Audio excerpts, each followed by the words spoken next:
Butterflies belong to the order Lepidoptera. It literally means scaly wings.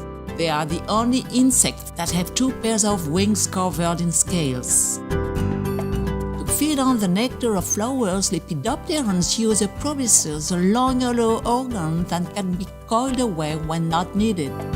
The butterfly, which is the adult form of the insect, also known as the imago, has a limited time in which to breed and absolutely must find a partner.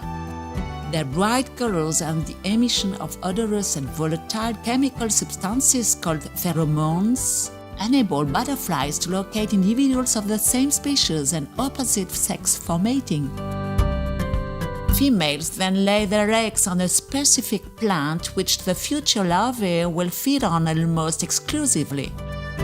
Caterpillars, the larval form of the Lepidopterans, are herbivorous. Lepidopterans undergo complete metamorphosis, and the chrysalis marks a radical change in the insect's appearance and way of life. Butterflies are essential for the maintenance of biodiversity. The gradual worldwide disappearance of these pollinizing insects due to pesticides is also becoming a very worrying issue in the Caribbean region.